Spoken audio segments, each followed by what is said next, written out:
வணக்கம். இன்னைக்கு நம்மளுடைய சேனலில் என்ன பதிவுகளில் பார்த்து தெரிஞ்சுக்க போகிறோம் அப்படின்னு பார்த்தீங்கன்னா, ராசி சக்கரத்தில் 2வது ராசியாக இருக்கக்கூடிய ரிஷப ராசி நேயர்கள் அனைவருக்குமே அடுத்து வரக்கூடிய 7 நாட்கள் எப்படிப்பட்ட சிறப்பு வாய்ந்த நாட்களாக அமைய போகுது, மேலும் நீங்கள் இந்த காலகட்டத்தில் என்ன முக்கியமான விஷயங்களை செய்யணும், என்ன மாதிரி விஷயத்தெல்லாம் தவிர்த்து கொள்ளணும், மேலும் ஏதாவது கெட்ட விஷயம் நடக்க இருந்தால் அதில் இருந்து விடுபட என்ன மாதிரி எளிய முறையில் பரிகாரம் செய்யணும் அப்படிங்கிறத பற்றி தாங்க நம்ம இன்றைக்கி இந்த வீடியோ பதிவுகளில் முழுமையாக பார்த்து தெரிஞ்சுக்க போகிறோம். இந்த பதிவுகள் அனைத்துமே இந்த ரிஷப ராசி நேயர்கள் அனைவருக்குமே பயன் கொடுக்கக்கூடிய விதத்தில் தான் இருக்கும். ஸோ வீடியோவை ஸ்கிப் பண்ணாமல் தொடர்ச்சியாக பாருங்கள். மேலும் உங்களுக்கு ரிஷப ராசி நேயர்கள் யாராவது தெரிஞ்சவங்க இருந்தாங்கன்னா அவங்களுக்கு மறக்காமல் இந்த வீடியோவை ஷேர் பண்ணிவிடுங்க. அது மட்டும் இல்லாமல் உங்களுக்கு குரு பகவானை ரொம்ப பிடிக்கும் அப்படின்னா இந்த வீடியோக்கு ஒரு லைக் பண்ணிவிட்டு, உங்களுடைய ஆழ்மனதில் நிறைவேறாத ஒரு விஷயம் இருந்தால் அந்த விஷயத்தை வேண்டதெல்லாம் நினைத்து கொண்டு நம்மளுடைய கமெண்ட் பாக்ஸில் குரு பகவானுக்கு போற்றி அப்படின்னு சொல்லிட்டு மறக்காமல் 3 முறை பதிவு பண்ணுங்கள்.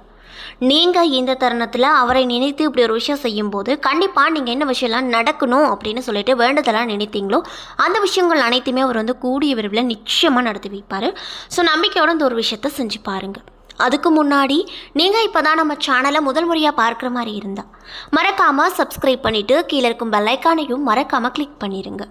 அப்போ தான் நம்ம சேனலில் போடுற ஒவ்வொரு வீடியோவுமே உங்களுக்கு நோட்டிஃபிகேஷன் மூலியமாக உடனுக்குடனே வந்து சேரும். ஸோ இப்போ வாங்க நம்ம வீடியோக்குள்ளே போகலாம். ஸ்ரீ வாராகி அம்மன் ஜோதிட நிலையத்தில் உங்களுடைய பிரச்சனைகள் எதுவாக இருந்தாலுமே அதற்கு உடனடியாக அவர்களிடம் தீர்வு சொல்லப்படுதுங்க.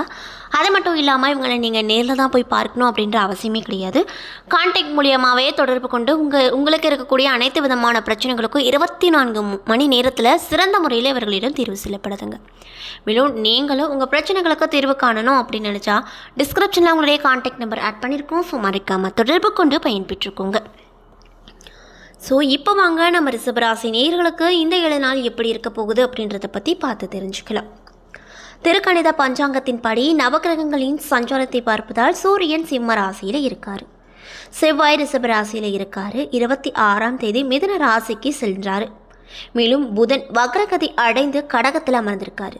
அது மட்டும் இல்லாமல் 28ஆம் தேதி புதன் வக்ர நிவர்த்தி ஆகிறாரு. மேலும் ரிஷபத்தில் குரு சஞ்சரிக்கிறாரு, சுக்கிரன் சிம்ம வீட்டில் அமர்ந்திருக்காரு. அதே போல் 24ஆம் தேதிக்கு இடப்பெயர்ச்சி ஆனார். மேலும் கும்பத்தில் சனி பகவான் இருக்கார், மீனத்தில் ராகு பகவான் இருக்கார், கன்னியில் கேது பகவான் இருக்கார். அது மட்டும் இல்லாமல் இந்த வாரத்தில் மற்ற கிரகங்களுடைய மாற்றம் எதுவும் இல்லை அப்படின்னு சொல்கிறாங்க. மேலும் சந்திரன் இந்த வாரம் மீனம், மேஷம், ரிஷபம், மிதுனம் ஆகிய ராசிகளில் பயணம் செய்கிறாரு. சிம்மம், கன்னி, துலாம், விருச்சிகம் ஆகிய ராசிக்காரர்களுக்கு சந்திராஷ்டமம் இருப்பதால் நீங்கள் இந்த காலகட்டத்தில் ரொம்ப கவனமாக இருக்கணுங்க. மேலும் இந்த வாரம் கிரகங்களின் சஞ்சாரம் மற்றும் கூட்டணி பார்வைகளால் இந்த ரிஷப ராசி நேயர்கள் அனைவருக்குமே அடுத்து வரக்கூடிய 7 நாள் எப்படிப்பட்ட சிறப்பு வாய்ந்த நாட்களாக அமைய போகிறது அப்படின்றத பற்றி இந்த வீடியோவில் பார்த்து தெரிஞ்சுக்கலாங்க. கலைநயம் மிளிரும் சுக்கிர பகவானை அதிபதியாக கொண்டிருக்கக்கூடிய ராசி யார் அப்படின்னா அது ரிஷப ராசி தாங்க. மேலும் சூரிய பகவான் உங்கள் ராசிக்கு இந்த 7 நாட்களில் 4வது இடத்துல அமர்றாரு. இதனால் உங்களுக்கு என்ன மாதிரி விஷயம்லாம் அவர் நடத்துவார்னு பார்த்தீங்கன்னா, ஏதோ ஒரு காரணத்தால் பாதிக்கப்பட்ட மன நிம்மதி மீண்டும் கிடைக்கும். உறவினர் இடத்துல இருந்து வந்த மனக்கசப்புகள் அனைத்தும் நீங்கும். மேலும் உத்தியோகத்தில் இருப்பவங்க மேலதிகாரிகளின் பாராட்டை பெற்று ரொம்பவே மன மகிழ்ச்சியோடு இந்த காலகட்டத்தில் காணப்படுவாங்க. அதே போல் உழவுகின்ற சந்திர பகவானுடைய சஞ்சரத்தால் இந்த வாரத்தில் அனுகூலமான பலன்கள் கண்டிப்பாக உங்களுக்கு கிடைக்கும். மேலும் செவ்வாய் பகவான் உங்கள் ராசியில் இந்த 7 நாட்களில் 1 மற்றும் 2ஆம் வீட்டில் அமர்றாரு. இதனால் தொழிலுக்கு போட்டியாக விரோதிகள் தோன்றுவாங்க. அது மட்டும் இல்லாமல் குடும்பத்தில் குழப்ப நிலைகள் நிலவக்கூடும். கவலையால் உடல்நலம் பாதிக்கப்படும். மேலும் புதன் பகவான் உங்கள் ராசியில் இந்த 7 நாட்களில் 3 மற்றும் 4ஆம் வீட்டில் அமர்வதால் பெண்களால் பணவரவு உண்டாகும். பெற்றோர்கள் ஆரோக்கியத்தில் கவனம் தேவை. மேலும் குரு பகவான் உங்கள் ராசியில் இந்த 7 நாட்களில் 1வது வீட்டில் அமர்வதால் தொழிலுக்கு விரோதமாக நடந்து கொண்டவங்க நண்பர்களாக மாறிவிடுவாங்க. அது மட்டும் இல்லாமல் வெளி வட்டாரங்களில் செல்வாக்கு அதிகரிக்கும். மேலும் ஊக்கத்தோடு நீங்கள் உங்கள் தொழிலை நடத்துவீங்க. அதே போல் சுக்கிர பகவான் உங்கள் ராசியில் இந்த 7 நாட்களில் 4 மற்றும் 5ஆம் இடத்தில் அமர்வதால் காதலியை கரம் பற்றி மகிழ்ச்சி அடைவீங்க. மேலும் குழந்தை பாக்கியம் ஏற்பட்டு மிகப்பெரிய குறை தீரும்.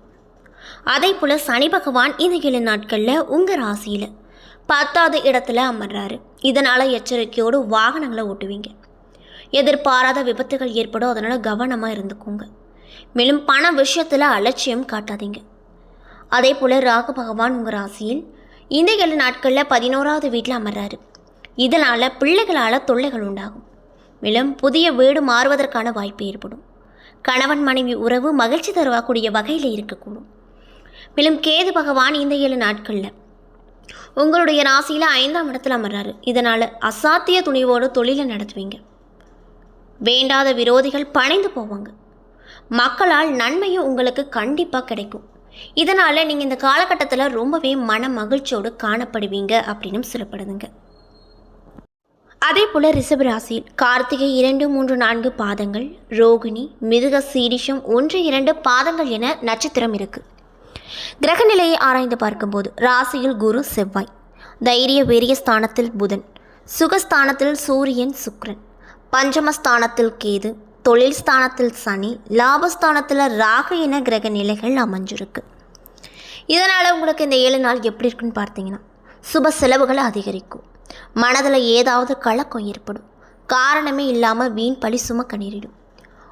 ஒதுங்கி சென்றாலும் வழியை சிலர் சண்டை போடலாம். அதனால் கவனமாக இருப்பது ரொம்ப நல்லது. முக்கியமாக இந்த 7 நாட்களுக்கு ரொம்ப நல்லது.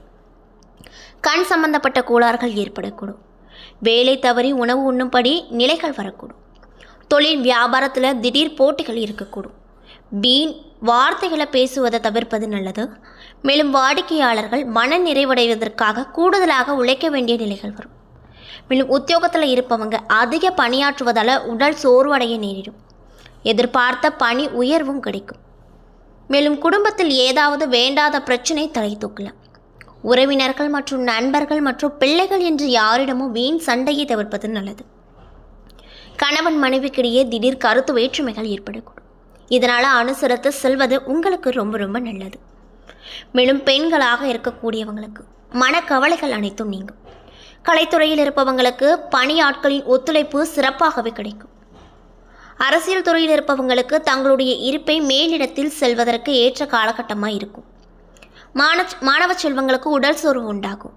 வீண் அலைச்சலை தவிர்ப்பது, மேலும் படிப்பில் கவனத்தை செலுத்துவது ரொம்ப ரொம்ப நல்லது.